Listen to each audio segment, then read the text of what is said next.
Hi hello నమస్తే. నేను మీ కౌండిన్య. ఈరోజు అమరావతి రైతులకి మొట్టమొదటి విజయంగా చెప్పుకోవచ్చు.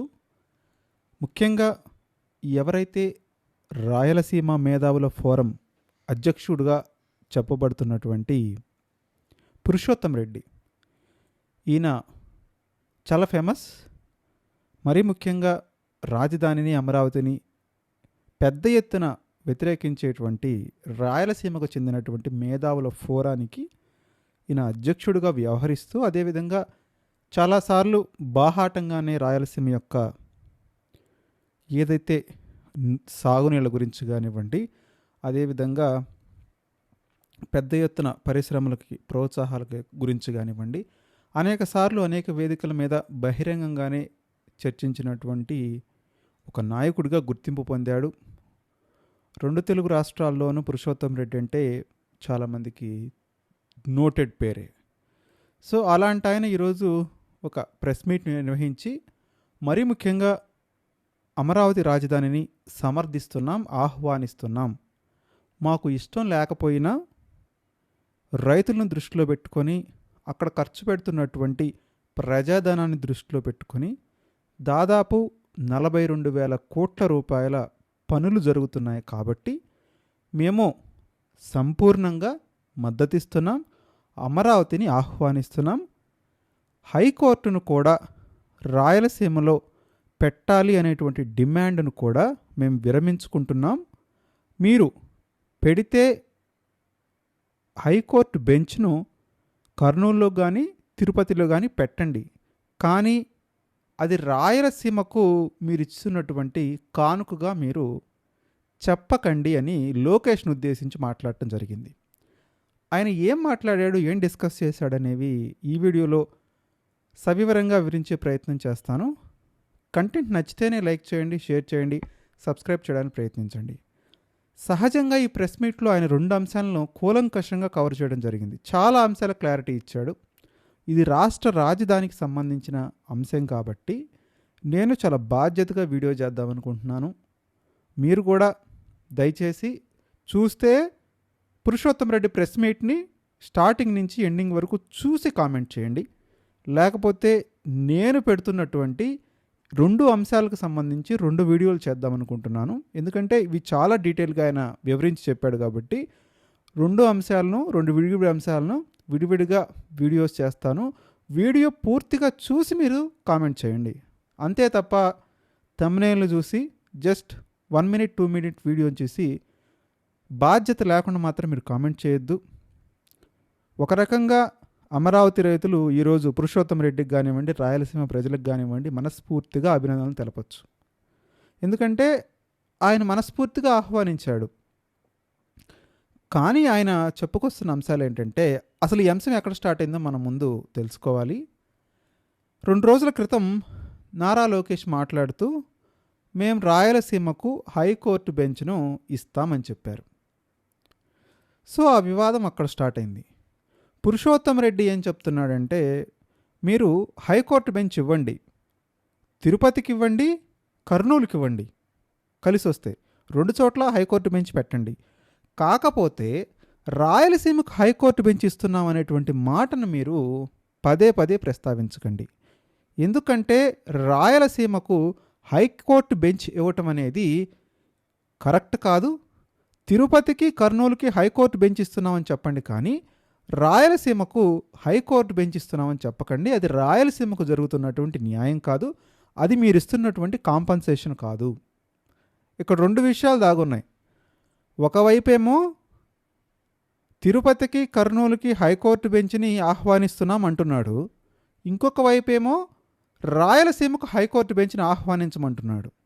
ఆయన ఏం చెప్తున్నాడంటే, ఈ హైకోర్టు బెంచ్ ఇవ్వటం అనేది పూర్తి రాయలసీమ, ఏదైతే 4 రాయలసీమ జిల్లాలు ఉన్నాయో కర్నూలు, చిత్తూరు, కడప, అనంతపురం, ఈ 4 జిల్లాలకు సంబంధించిన అంశంగా మీరు పేర్కొనొద్దు. Point number 1. పాయింట్ నెంబర్ 2, మీరు ఇస్తే కర్నూలుకు హైకోర్టు బెంచ్ ఇవ్వండి, లేకపోతే తిరుపతికి హైకోర్టు బెంచ్ ఇవ్వండి. తిరుపతిలో ఎవరైతే అడ్వకేట్లు ఉన్నారో వాళ్ళు ఆల్రెడీ వెల్కమ్ చేస్తున్నారు, వాళ్ళు ఆహ్వానిస్తున్నారు హైకోర్టు బెంచ్ని. మీరు తిరుపతి పేరు మీద హైకోర్టు బెంచ్ ఇవ్వండి. అంతే తప్ప మీరు పూర్తి రాయలసీమను తీసుకొని హైకోర్టు బెంచ్ ప్రకటన చేస్తున్నామనే మాటను మాత్రం మీరు మీ రాజకీయాల కోసం ప్రసంగాల వేదికల మీద మీరు దయచేసి ప్రస్తావించొద్దు. రాజకీయంగా ఓట్ల కోసం మీరు ప్రస్తావించొద్దు. ఎందుకు ఈ డిఫరెన్స్ చెప్పాడనేది పాయింట్ ఇక్కడ. తిరుపతికి హైకోర్టు బెంచ్ ఇస్తే అది రాయలసీమ మొత్తానికి న్యాయం చేసినట్టు కాదు, కర్నూలుకి హైకోర్టు బెంచ్ ఇస్తే పూర్తి రాయలసీమకు న్యాయం చేసినట్టు కాదు. కాబట్టి మీరు కేవలం కర్నూలు హైకోర్టు బెంచ్ అనండి, తిరుపతి హైకోర్టు బెంచ్ అనండి తప్ప రాయలసీమకు న్యాయం చేస్తున్నాం, రాయలసీమకు హైకోర్టు బెంచ్ ఇస్తున్నాం అని చెప్పవద్దు అని చెప్పాడు.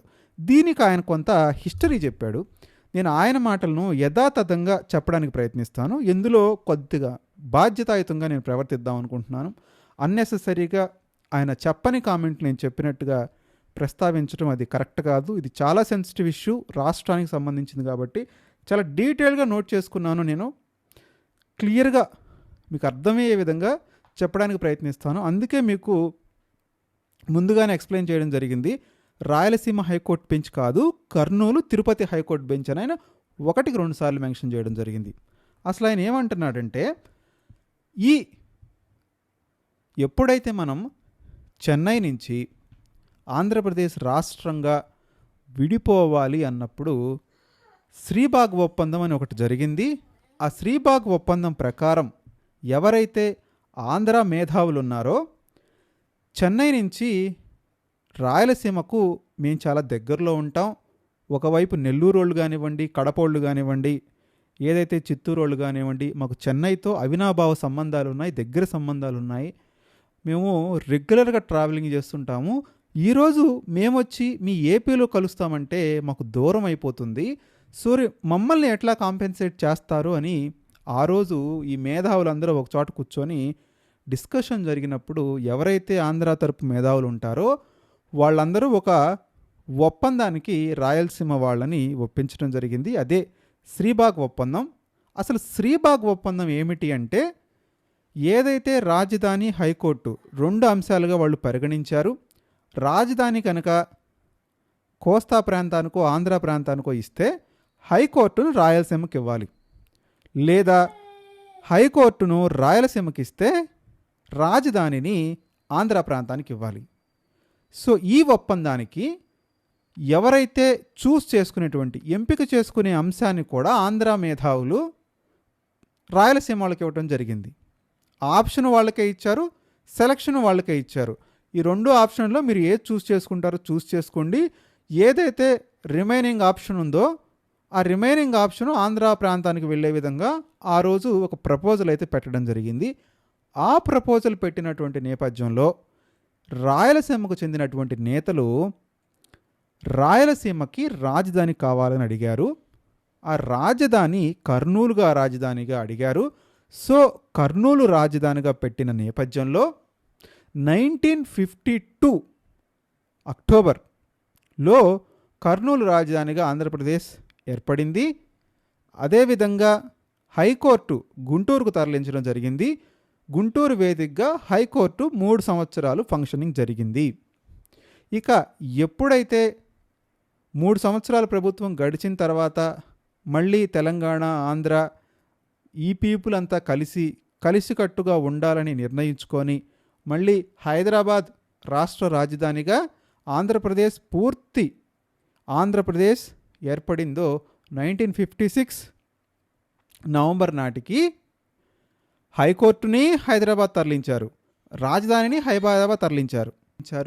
ఆ నేపథ్యంలో పూర్తిస్థాయి ఆంధ్రప్రదేశ్ ఏర్పడిన తర్వాత మళ్ళీ 2014 నాటికి రాష్ట్రం విడిపోయిన నేపథ్యంలో ఏదైతే కొత్తగా ఏర్పడిన ప్రభుత్వం తీసుకున్నటువంటి నిర్ణయం కారణంగా అమరావతిని ఆంధ్రప్రదేశ్ రాష్ట్రానికి రాజధానిగా నిర్ణయించడం జరిగింది. అదేవిధంగా హైకోర్టును కూడా అక్కడే నెలకొల్పారు.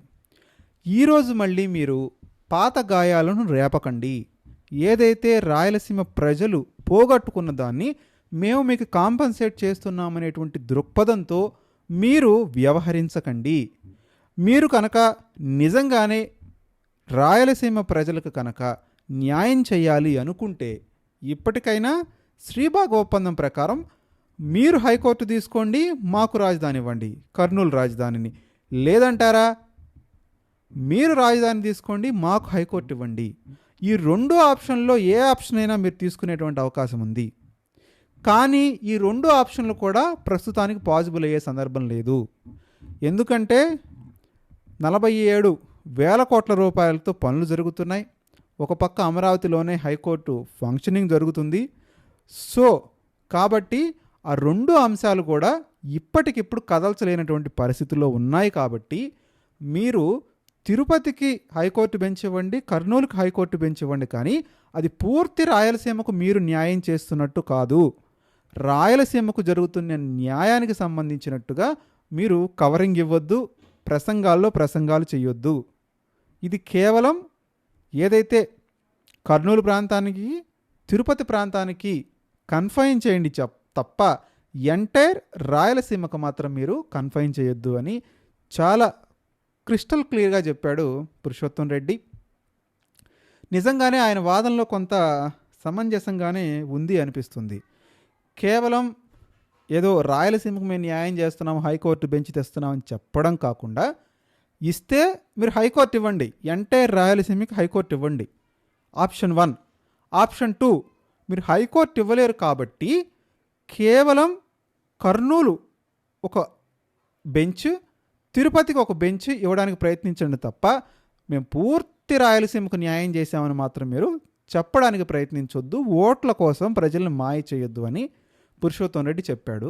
దీని కొనసాగింపుగా ఏమంటున్నాడంటే, ఏదైతే హ్యూమన్ రైట్స్ కమిషన్ ఉందో, లోకాయుక్త ఉందో, న్యాయ సంబంధించినటువంటి శాఖలు ఉన్నాయో, ఇవన్నీ కూడా అప్పటి జగన్మోహన్ రెడ్డి ప్రభుత్వం రాయలసీమకు ఏదైతే జస్టిస్ సిటీ అని వాళ్ళు చెప్పిన నేపథ్యంలో ఇక్కడికి తరలించినటువంటి కార్యాలయాలు ఇప్పటికీ కర్నూలులోనే కొనసాగుతాయా, లేకపోతే మీ ప్రభుత్వంకి ఏదైనా మరొక ఆలోచన ఉందా, ఈ కార్యాలయాలు తరలించేటువంటి ఉద్దేశం ఉందా, దీనిని మీరు క్లారిఫై చేయాల్సిన అవసరం ఉంది.